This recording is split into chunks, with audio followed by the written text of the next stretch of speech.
केंद्र की मोदी सरकार की 3.0 का आगाज तो हो चुका था, लेकिन अब सबकी नज़रें बजट पे टिकी हुई थी। दरअसल इस बजट को लेकर के लोगों की काफ़ी उम्मीदें थीं। लोगों को ये लग रहा था कि पता नहीं इसमें टैक्स में छूट मिलेगी या नहीं मिलेगी, महंगाई से राहत मिलेगी या नहीं मिलेगी, बिहार को क्या मिलेगा।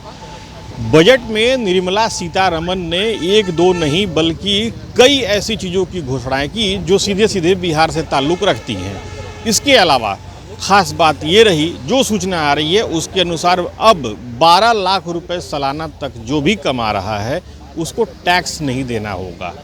12 लाख से 16 लाख रुपए जो कमाएगा उसको 15% टैक्स देना होगा। हमारे साथ पटना के तमाम प्रबुद्ध लोग भी बैठे हैं, उनसे जानने की कोशिश करेंगे बजट में बिहार को जो लेकर के जो घोषणाएं की गई हैं उसे, और जो टैक्स में जो रिबेट दी गई है उसके बारे में क्या कहना है।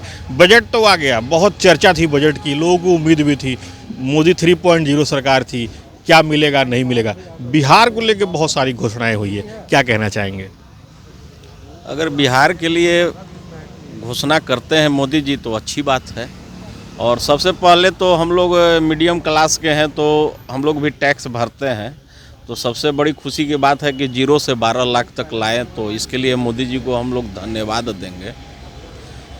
और हम लोग मीडियम क्लास, मीडियम क्या, हम लोग मीडियम में भी नहीं आते हैं। अगर मीडियम क्लास बोला जाए तो सही मायने में मीडियम क्लास में भी नहीं, लेकिन एक चीज़ तो है कि पूरा बजट तो अभी हम लोग नहीं देख पाए हैं, लेकिन हाँ थोड़ा बहुत अभी मोबाइल पर मैसेज आ रहा है कि 0 से 12 लाख तक वाले को माने छूट मिलेगा। जो सीनियर सिटीजन हैं उनको भी छूट दी गई है। हाँ जी, बुजुर्ग लोग को माने ये मोदी जी का अथी है कि चलिए बुजुर्ग लोगों को भी छूट दिए हैं, सीनियर सिटीजन को, तो बहुत अच्छी बात है। मोदी जी के लिए माने हम अपने तरफ से बहुत धन्यवाद माने देंगे उनको। अच्छा, एक बजट से एक उम्मीद ये थी कि लोगों ने उम्मीद लगाई थी कि पेट्रोल और डीजल का दाम थोड़ा कम हो, थोड़ा दाम कम होता तो थोड़ी उसमें जो है महंगाई कम होती, लेकिन अभी तक जो सूचनाएं आ रही हैं अभी उस पर कोई चर्चा भी नहीं हुई है। महंगाई कम करने के लिए सरकार को क्या साधन उठाने चाहिए थे। महंगाई तो जब देश विकसित करता है तो महंगाई बढ़ता ही है। महंगाई ठीक ही ठाक है, कोई ज़्यादा अथी नहीं है।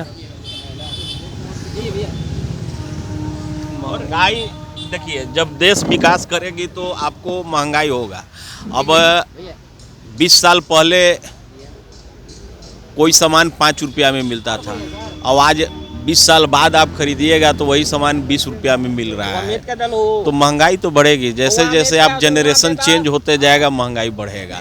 आप सुविधा भी खोजिएगा कि हमको सुविधा भी मिले, माने VIP और हर चीज़, तो वो तो भाई महंगाई तो बढ़ेगा। अब महंगाई हमें तो नहीं लगता है कि उस हिसाब से माने कोई खास ज़्यादा है।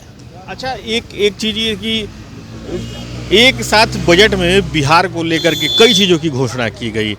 IIT का डेवलपमेंट, पटना एयरपोर्ट का विस्तार, मखाना बोर्ड का विस्तार, कोसी प्रोजेक्ट जो है कोसी प्रोजेक्ट उसके लिए काम, बिहार में national institute of food technology को स्थापित किया जाएगा। अभी जगह तय नहीं हुआ है, जगह भी तय होगा। इसको लेके क्या कहना चाहेंगे कि बिहार में कुछ खास ध्यान दिया गया है क्या। जी हाँ, वो तो बिहार पर तो ऐसे भी NDA सरकार जब भी रहती है तो बिहार तो विशेष ध्यान रहता ही है।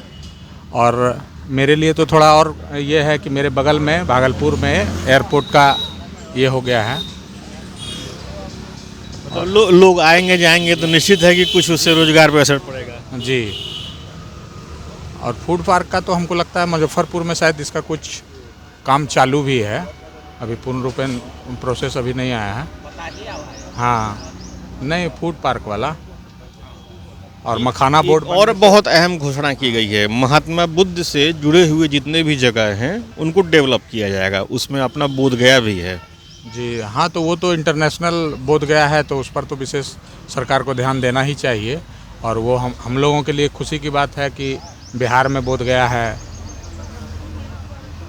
हाँ। बिल्कुल, तो ये पटना के लोगों की एक सम्मिलित राय है और इस राय का लबो-लुआब ये है कि उनका ये कहना है कि इस मोदी 3.0 सरकार में बजट को लेकर के बिहार को जो प्रावधान किया गया है, ये अभी फिलहाल के लिहाज से देखा जाए तो अच्छा है, इससे बिहार का डेवलपमेंट होगा। कुछ लोगों ने यहाँ तक कहा कि वो मोदी सरकार को धन्यवाद भी देते हैं, विशेष रूप से टैक्स की बात को लेकर के। बिहार के लोगों की राय के बात से ये लग रहा है कि मोदी सरकार ने जो बिहार को लेकर के जो तैयारी की थी, जो बजट में उन्होंने बिहार को लेकर के जो बातें कही, उसको यहाँ के लोग पसंद कर रहे हैं। Sujeet Kumar, TV9 digital, Patna.